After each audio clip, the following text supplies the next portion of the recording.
Gotcha! Hello trainers, Professor Palm here, and welcome to the spooky season. It's fall, and of course, it's October, so that means it's the season of fear. It's great to finally be back to the spooky season. I've been doing this for the last few years, and I think it's a lot of fun to talk about some of the scarier Pokemon in the world. For those of you who are returning, welcome back! It's great to see you again. For those of you who are new, during the spooky season, I really like talking about ghost-type Pokemon, as those are some of the scariest ones out there. However, I also like to talk on Pokemon that are Psychic-type and Dark-type, as sometimes they're also just as creepy. While there's plenty of Ghost-type Pokemon I could talk on, as well as Dark and Psychic-type Pokemon, I want to do something a little bit different to kick off the spooky season. This year, we're gonna listen to a scary story. When I was younger and in the 2010s, my brother and I loved creepypastas. We read so many and we loved listening to them. And I recently got back into listening to creepypastas, so I thought maybe this year I'll read one to you. And this is one that I really love, and it also happens to be a Pokemon creepypasta. While there's a lot of really great creepypastas written out there, the one that I've personally liked the most for all these years is none other than Pokémon Lost Silver. For some reason, it always felt simple, yet so creepy at the same time. It was very well written, and I think it'd be a great way to kick off the spooky season. Let's get the fear factor rising right now, trainers. So, I'm gonna play the game, and I'm gonna read the creepypasta for you. So, let's dim the lights, and if you want to, grab yourself some snacks, especially candy, because it's the month of October. So, let's read the creepypasta, Pokémon Lost Silver. I am a simple college student and Pokemon fan living alone in an apartment. I was very enthusiastic about the release of Pokemon Heart Gold and Soul Silver here in the US. I've purposely locked myself out of all media and internet aside for school purposes. That means no YouTube, no Bulbapedia, no Reddit, none of them. As I was busy with the school year and being poor at the time, I wasn't able to buy Soul Silver on its launch date. After my school year finished, I ordered Soul Silver on Amazon. However, it was going to take about a week for it to arrive. I decided that during that time, I would replay my Crystal version on my Game Boy Color. However, I realized that a long time ago, my mom threw it away because I told her the save went dead, and I was very upset about it back then. She also, unfortunately, threw away my Silver version, so all I have left is my Game Boy Color. As such, I set out to GameStop and bought a used version of Silver, as it was the only Pokemon game they had left for the Game Boy Color. $10, so it was fairly cheap. I went home and started it up for a nostalgia trip. However, that's when things started getting quite bizarre. The Game Freak logo started up as normal, but then it just froze there. I thought at the time the cart was having an error or something, so I turned it off and on. The same thing happened. I tried pressing A and start over and over and all the buttons. Eventually, the logo vanished, and there was a black screen for about 5 seconds. Suddenly, rather than going to the usual menu screen, I was already in the game in a previous saved file, which was odd as I expected all of these carts to have been wiped by the poor battery or wiped when they were traded to GameStop. Either way, I wasn't complaining, as I would have chosen continue to see what the previous player had did anyways. First off, I checked his trainer information. He had no name. Well, he did have a name, but it was just ... I checked his profile. Apparently, he had put 999 hours and 59 minutes into his game. He had all 16 badges, 999,999 Pokédollars, and all 251 Pokemon on his Pokedex. Apparently, as seeing he had Mew and Celebi logged in, I'm guessing the previous player had either used a Game Genie, Action Replay, or had good friends that traded with them. With the Pokedex completed, I was curious to see what Pokemon the party had. To my surprise, I saw 5 unknowns and a 6th Pokemon named Hurry. I'm thinking that this may have been a cruel joke by the person who last played the game, but I decided to check the profiles of those Pokemon anyways. As expected, they were all different letters of unknown, all at level 5. I was a little bit shaky with my unknown alphabet at the time, but I identified the word spelled out to be leave. As for the sixth Pokemon, it turned out to be a Cyndaquil. The Cyndaquil looked normal, but it was at level 5 with only 1 HP left and only 2 attacks, being Leer and Flash. I don't know why they named him Hurry, but at the time, I just disregarded it. However, the most eerie thing was that despite my volume being at the max, none of the Pokemon had their usual cries. It was just pure silence. Having enough of the team, I closed it. I was parked at what appeared to be a room inside the Bellsprout Tower.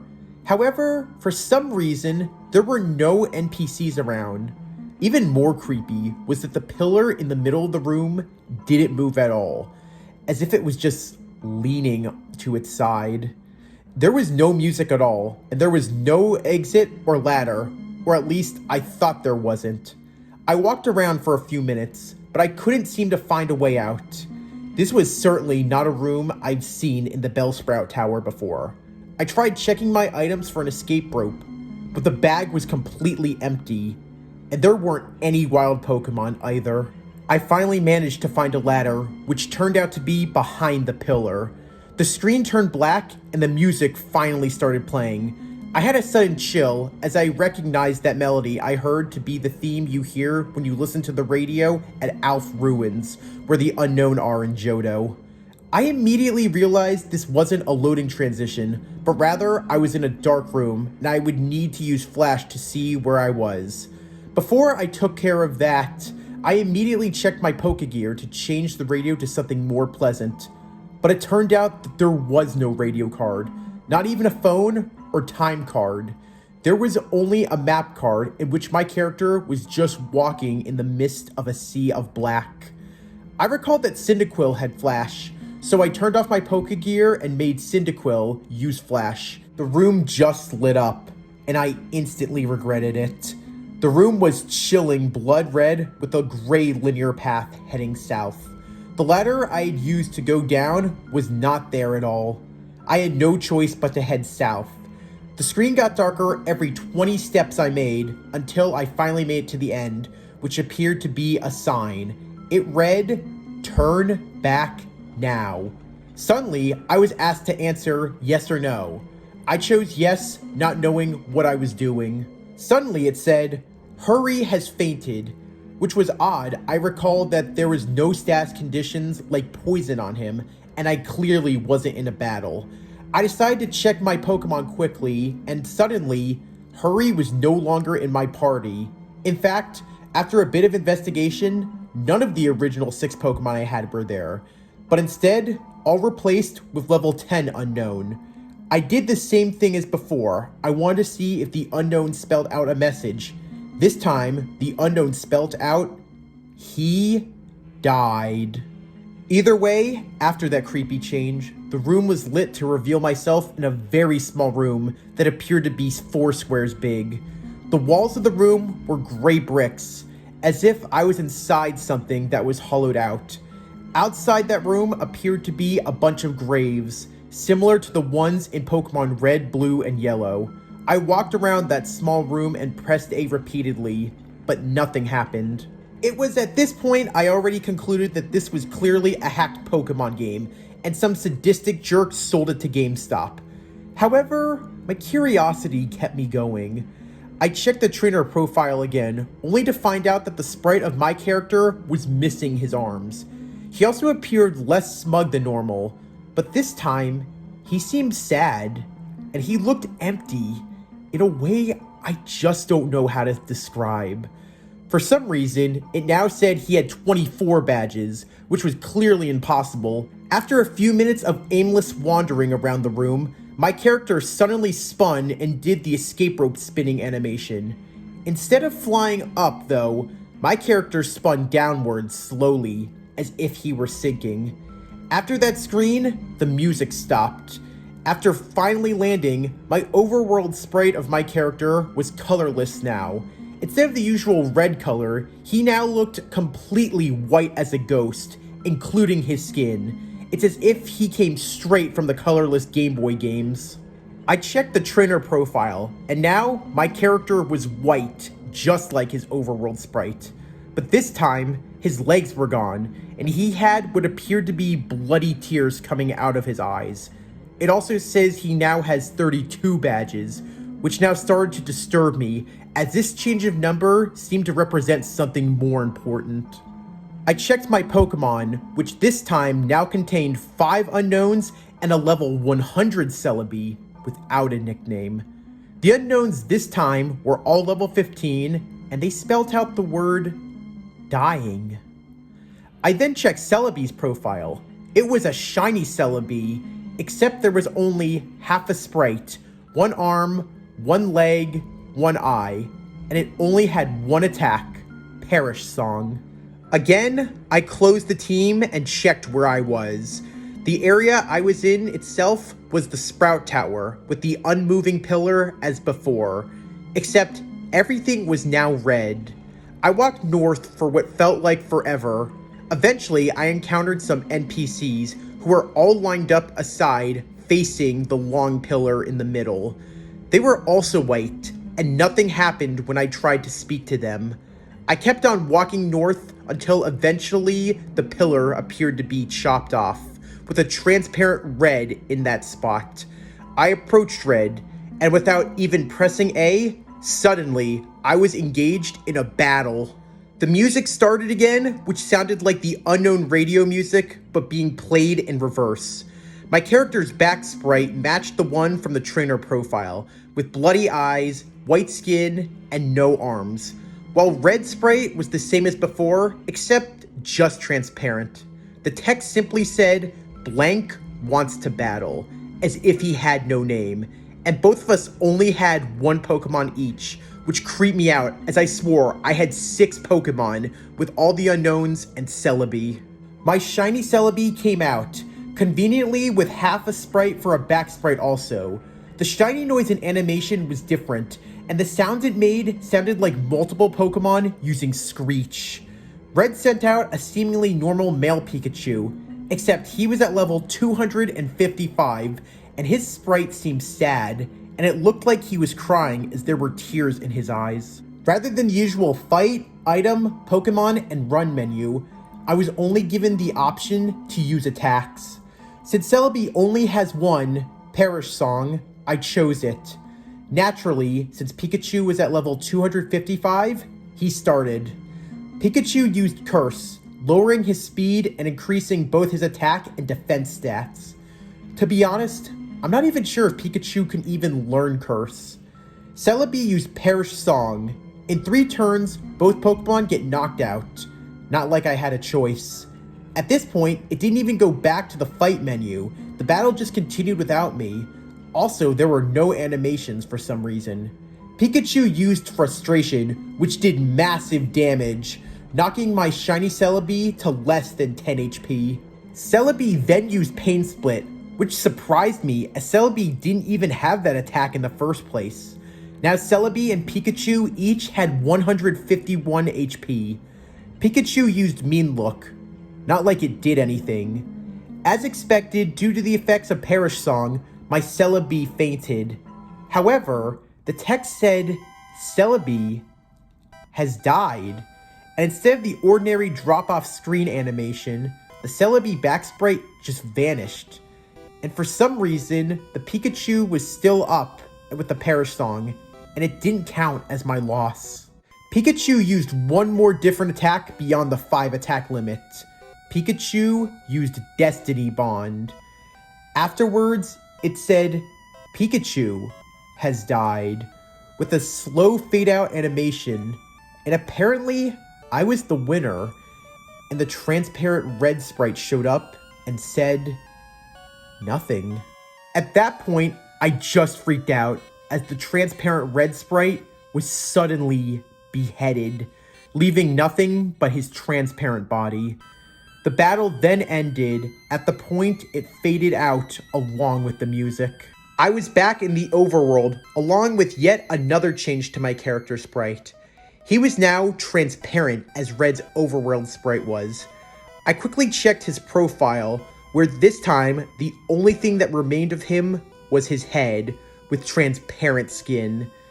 The head was zoomed in a bit, showing a black void in his eyes. It now stated that he had 40 badges. I then backed out and checked my Pokemon. They were all level 20 shiny unknown, which spelled out the message, no more. I was back in the player's room in New Barktown. Maybe I finally get to play this game normally. But at this point, who was I kidding? I walked around my room, which was more like sliding on ice when the player is at the ice path to interact with things. As expected, the radio, computer, and TV did not work, so I had no choice but to go down the stairs.